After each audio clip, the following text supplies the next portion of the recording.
Ok, bonjour à tous. Aujourd'hui, on se retrouve dans le vlog du mardi pour parler de l'épisode La chasse aux sorcières, le final, hein, vous aurez compris. Je voudrais parler de ce dernier épisode, la libération. Donc, c'est parti.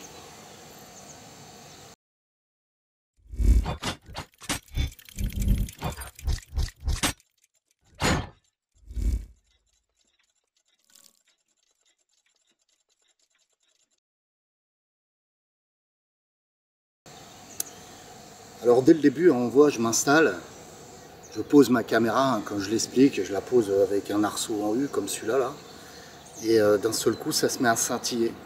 Ce qui est curieux, c'est que ça me rappelle le sentiment qu'on retrouve dans le deuxième épisode, en fait, quand on entend ce fameux bruit de feu, en fait. Alors, j'ai deux théories dessus, hein, sur ce qui s'est passé dans le troisième, en fait, dans la libération, où, entre guillemets, l'entité a commencé à puiser de nouveau dans mon spot infrarouge, et ça a fait ces scintillements-là. On voit que les scintillements étaient beaucoup plus intensants. On voit que les scintillements étaient beaucoup plus intenses. Hein, c'était beaucoup plus violent. Boum, boum, boum, boum. Vraiment, le spot infrarouge se coupait, se rallumait, se coupait, se rallumait. Alors ça serait la première théorie. Et la deuxième théorie serait la théorie de la lampe infrarouge qui serait déchargée. Ce qui est assez curieux parce que en fait la lampe a été chargée et vous me voyez à un moment mettre enlever une rampe d'infrarouge et ça s'arrête de clignoter.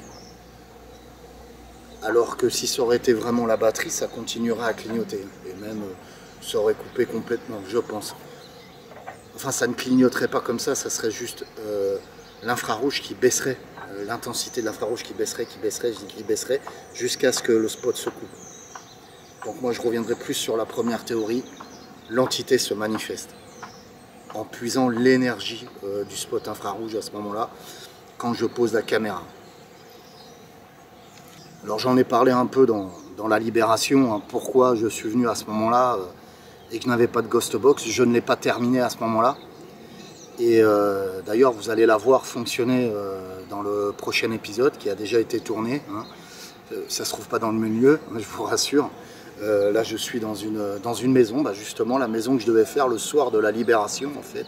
Et donc à ce moment-là je fais fonctionner la ghost box, elle est là, elle se trouve là.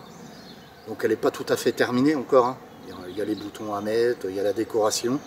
Et le petit plus, c'est qu'il y a l'ovilus, le fameux ovilus, hein, j'appelle ça un ovilus, de ma fabrication que je vais mettre sur le dessus en fait, de la ghost box.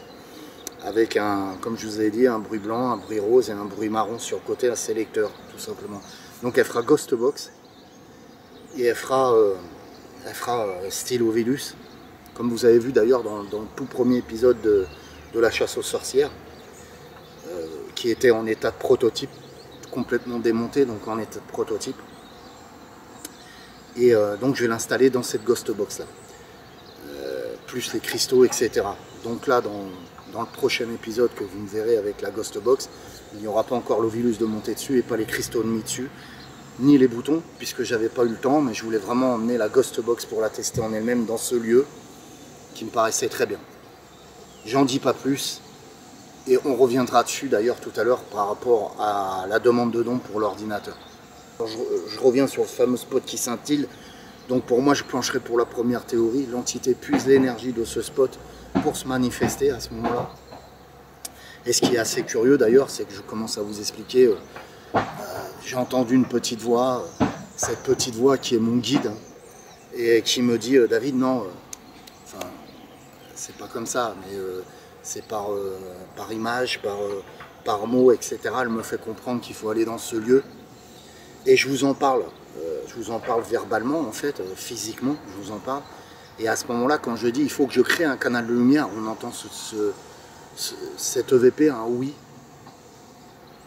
Et ben, j'ai cette voix qui m'a parlé dans ma tête et qui m'a dit David, enfin, c'est pas clair comme ça, mais c'est des flashs qui viennent, et qui m'a dit David, non, tu vas à la chapelle ce soir et tu fais une purification et tu aides cette entité à passer. Tu crées un canal de lumière.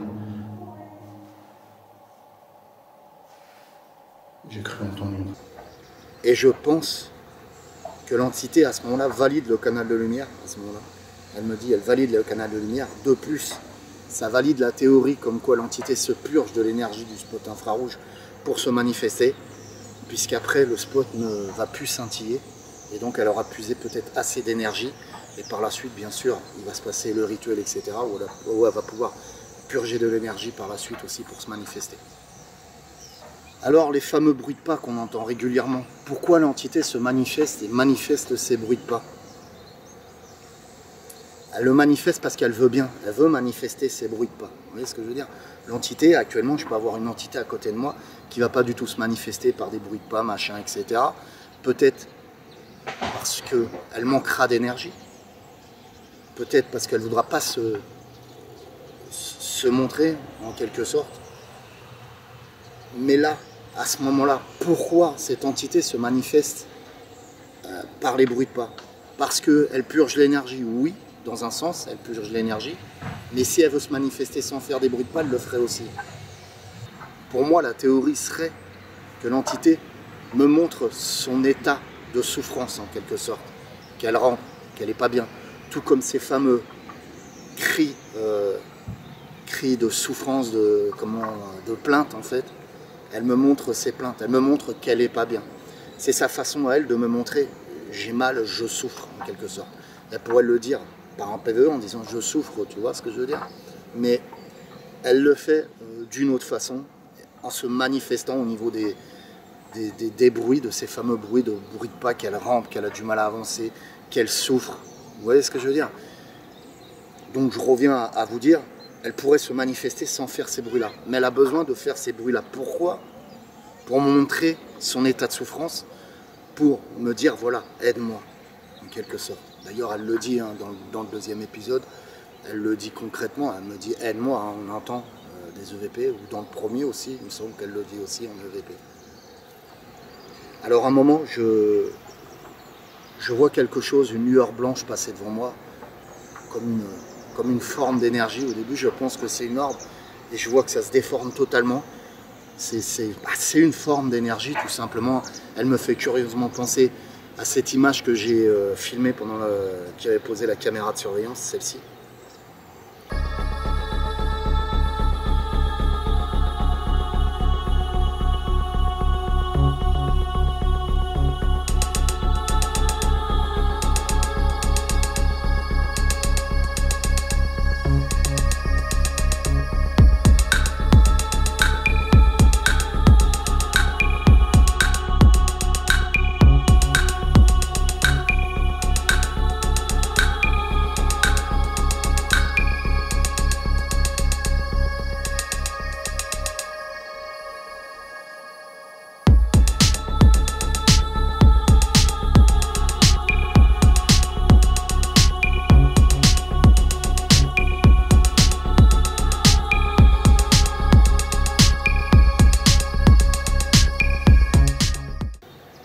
Donc je la vois passer une fois et je la vois passer deux fois. On peut voir, si on regarde bien, passer des chauves-souris derrière. Ce ne sont pas les chauves-souris qui font ça, hein, qui font cette lueur blanche. On voit bien dans la caméra que les chauves-souris, c'est une lueur noire qui fait passer. On voit la chauve-souris plus ou moins voler. Moi, pour moi, et d'ailleurs elle confirme, l'entité confirme par elle-même, par un EVP, je lui demande, pour moi c'est l'entité qui passe devant moi et qui se manifeste cette fois-ci sous forme d'énergie, en se dématérialisant. Ah ben j'arrive plus à parler, c'est pas grave, vous m'aurez compris, en passant devant moi comme ça, en se montrant en quelque sorte, par le biais de cette énergie qui passe en fait. Et là je demande à ce moment-là, un tout petit peu après, quand je vois cette forme, je demande est-ce que c'est vous, enfin c'est pas les termes exacts, je ne me rappelle plus, mais est-ce que c'est vous qui êtes passé devant moi ou qui s'est matérialisé devant moi, enfin je sais plus ce que je dis exactement. Et on entend un magnifique PVE de classe A, on entend un oui. Donc pour moi l'entité confirme, et c'est l'entité elle-même qui passe devant moi, et ça confirme aussi que c'est l'entité qui passe dans le deuxième épisode, qui passe devant la caméra de surveillance. C'est beau, hein. Alors, j'ai eu énormément de commentaires sous cette vidéo, les gens ont compris hein, pourquoi j'ai pas j'ai pas filmé le rituel en lui-même en complet et pourquoi j'ai pas filmé le passage, en fait, la libération de cette entité. Donc, première réponse, en fait, j'ai dû avoir deux commentaires comme ça sur plus de 150 commentaires où ils me demandent mais pourquoi David tu filmes pas le rituel ou tu filmes pas le passage de l'entité. Un rituel demande énormément de concentration, se projeter. Je ne le filme pas parce que ce rituel, en quelque sorte, est pour cette entité, cette dame en fait. Et si je veux qu'il réussisse au maximum, que j'arrive à ouvrir ce canal de lumière, je me concentre totalement. Je ne veux plus de caméra, je ne veux plus rien. On n'est pas dans le buzz. Vous voyez ce que je veux dire, le buzz, l'histoire de faire des vues, machin. Là, je m'en fous. Je m'en fous complètement. Je suis là pour ouvrir ce canal de lumière, donc je me concentre. Je coupe tout ce qui est électronique, machin, etc. Et je fais mon rituel. Je fais mon rituel et j'arrive à ouvrir ce canal. Et après, je me permets de rebrancher la caméra où je commence à faire ce cercle de bougies où le canal se trouve, tout simplement. Deuxième chose, pourquoi je ne filme pas justement le rituel, le passage de l'entité quand elle s'élève en fait. Donc moi, à un moment, je vous dis, elle est là. Je vois cette forme, cette lueur, cette fameuse lueur en fait, que je vois au début et que je vous dis, cette forme blanche, c'est quoi? Bah, je vois plus ou moins une forme indistincte, je ne sais pas comment expliquer ça, mais voilà, je vois qu'il y a quelqu'un qui est en face de moi, je vois qu'il y a une énergie blanche en fait, qui est là et qui rentre vers moi. Et je vous dis, elle est là. Là, vous la voyez pas la caméra, et à un moment, elle s'approche, et on peut distinguer plus ou moins une forme d'énergie. Je ne vous montre pas ce rituel-là. Pourquoi? Je ne vous montre pas ces images-là. Pourquoi? Par respect pour l'entité elle-même. Par respect, par principe. Je veux dire, cette entité se libère de souffrance. Elle m'offre sa confiance. On n'est pas dans le voyeurisme. Sans vous vexer, je sais que vous n'êtes pas des voyeurs à regarder, on veut voir l'entité souffrir, machin. Je le sais tout à fait. Mais là, c'est un côté privé. C'est un côté où cette entité se confie à moi totalement, où elle s'ouvre à moi. D'ailleurs, je saute des étapes puisqu'elle me donne le prénom avant de rentrer dans le cercle de lumière. Mais elle s'ouvre à moi. Et donc, je ne peux pas trahir cette confiance et montrer, voilà, regardez, la preuve ultime, machin, etc. Je vous ai déjà montré des preuves aussi importantes en vidéo. Mais là, c'est un côté... je ne sais pas comment vous expliquer, mais vous le comprenez vous-même. Voilà, c'est un côté privé, c'est un côté de respect pour cette entité, tout simplement. Elle se libère de cette souffrance et elle monte. Vous voyez, je vous l'explique dans la vidéo. Et voilà, je ne regrette pas de ne pas avoir mis les images. Je m'en excuse encore, parce que c'est vrai que vous êtes là à me suivre et puis vous participez vous-même. Je sais que la plupart des gens qui me suivent sur internet, la plupart de mes abonnés, le vivent eux-mêmes. S'ils pouvaient être avec moi, ils donneraient cette énergie qu'ils ont en eux pour aider cette entité elle-même.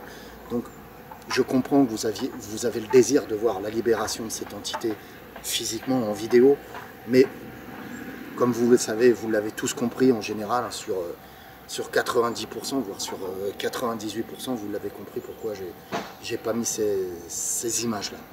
Alors du coup, je reviens un peu plus en arrière, avant qu'elle rentre dans le cercle de lumière. Vous me voyez gagner la confiance de l'entité. Elle s'approche de plus en plus, elle me montre qu'elle souffre, qu'elle est en souffrance. Elle se libère en quelque sorte et avance de plus en plus dans ce cercle de lumière. Et à ce moment-là, l'erreur que je fais, c'est d'allumer ma sauge de fumigation. Et ce qui est assez curieux, c'est qu'elle ne réagit pas tout de suite au briquet. Quand on regarde bien la scène, elle ne réagit pas tout de suite au briquet, mais elle réagit à la sauge de fumigation qui est enflammée. Et ça me fait penser curieusement quand ils mettaient le feu à un bûcher, en fait, ils n'avaient pas de briquet à l'époque, en fait. Ils avaient ce genre un peu comme de la sauge de fumigation, mais c'était pas de la sauge de fumigation. Ils s'en servaient comme flambeau, une torche, un genre de truc comme ça, et boum, ils mettaient le feu. Et là, d'un seul coup, on l'entend, le PVE, on l'entend, c'est non. Ça lui rappelle ça la remet dans sa douleur, dans ce traumatisme qu'elle a vécu. Le pourquoi du comment, elle est coincée ici par toute cette souffrance qu'elle a vécue, et le pourquoi du comment. Et donc là, je me dis, bon, truc de ouf, quoi. Il y a un silence total. L'entité a totalement disparu. Je ressens totalement, il n'y a plus aucune vibration. Je pense que j'ai cassé le contact à ce moment-là. Je reste focus sur mon rituel, je continue à essayer de regagner sa confiance. Et là, bouf, un truc merveilleux m'arrive, c'est qu'elle me donne son prénom. Je lui demande son prénom, elle me donne son prénom. Et là, alors elle me donne son prénom, c'est d'autant plus facile pour moi de l'aider à la délivrer, puisque j'ai son prénom. Vous savez que ça peut aller dans un sens ou dans un autre, dans du négatif ou dans du positif. Dans une entité positive, vous avez son prénom ou son nom, ça vous aide plus facilement à la libérer, à rentrer en contact avec elle. Et dans le négatif, c'est pareil, hein, vous avez du démoniaque. Si vous avez le nom du démon, c'est beaucoup plus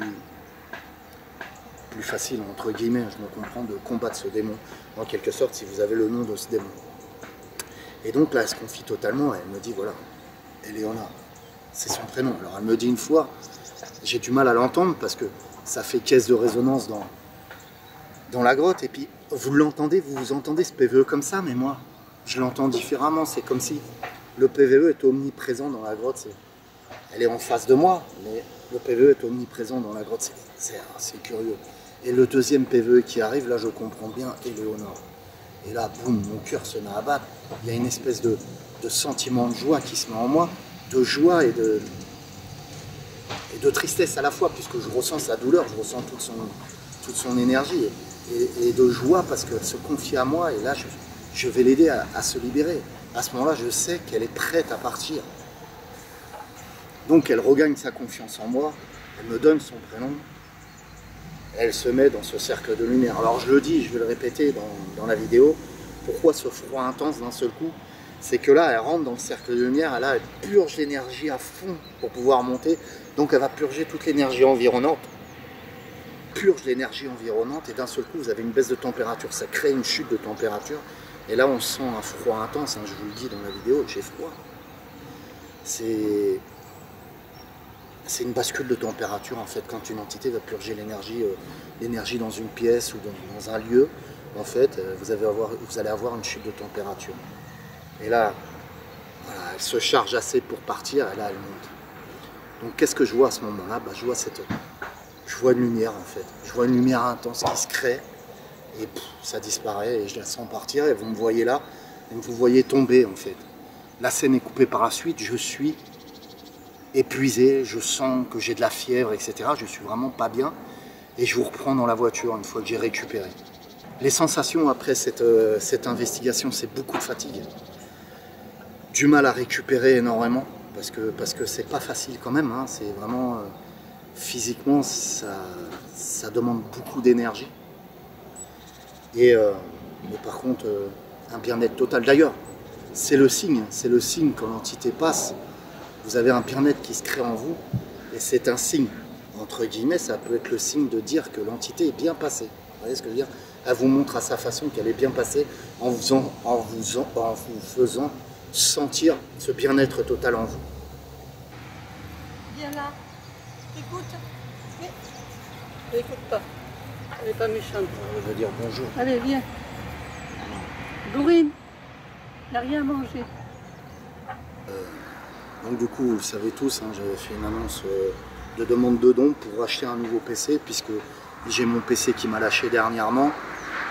Ça me demande à avoir un PC puissant, un processeur assez costaud, beaucoup de mémoire vive. J'utilise Adobe Premiere Pro pour faire mes montages. Ça demande beaucoup de ressources, ce logiciel. Et donc ça demande un PC puissant. Donc je ne me permettrai pas d'acheter un PC neuf parce que ça vaut trop cher. Mais un PC d'occasion, donc assez puissant. Et je vous ai fait une demande de dons. Des gens ont joué le jeu, ont commencé à me donner des dons. J'en suis à 300 €, donc je remercie tous les gens qui ont commencé à donner des dons. Et donc il me faudrait 500 € et le reste je mets de ma poche en fait pour finir d'acheter le PC. Dès que j'ai acheté le PC, je fais une vidéo pour remercier tous les gens qui m'ont donné des dons. Je cite le nom des personnes dans la vidéo, puis je vous mettrai le PC en photo que j'ai acheté pour les montages vidéo.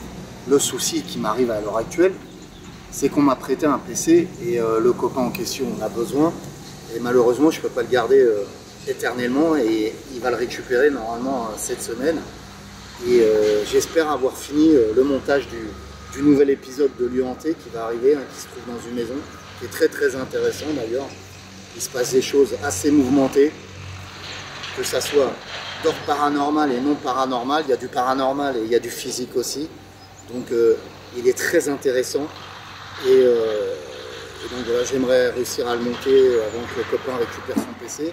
Malheureusement, il en a besoin, je ne peux pas le garder, je pourrais pas le garder. Et donc voilà, donc j'espère arriver à récolter cette somme en fin de semaine. Excusez-moi d'être exigeant là-dessus. Et donc voilà, donc je remercie tous les tipeurs, tous les gens sur PayPal. Le mieux actuellement c'est PayPal pour donner un don. Surtout mettez un petit message, c'est pour le PC, que je puisse le comptabiliser pour le don du PC. Donc le lien est dans la description, hein, le lien PayPal. Je voulais parler aussi de Wicop qui s'occupe de mon site internet, qui fait du très bon boulot en site internet. Je vous conseille vivement, si vous avez besoin d'un site internet, que ce soit commercial ou d'ordre privé ou pour une association, etc., de passer par Wicop. Il prend vraiment pas cher.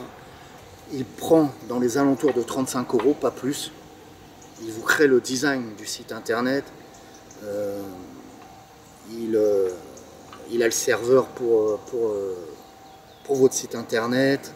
Il s'occupe des mises à jour, etc. C'est 35 € par mois. Si vous ne voulez plus travailler avec lui au bout de 3 mois, vous pouvez dire stop. Vous gardez votre site internet, mais vous n'avez plus les mises à jour. Non, c'est vraiment rentable. Donc n'hésitez pas à passer par Wicop. Vous dites que vous venez de moi, de ma part, le Paranormal 24 ou David. Et voilà. Je vous aime tous. Que la paix et l'amour soient avec vous. Et on se retrouve très vite.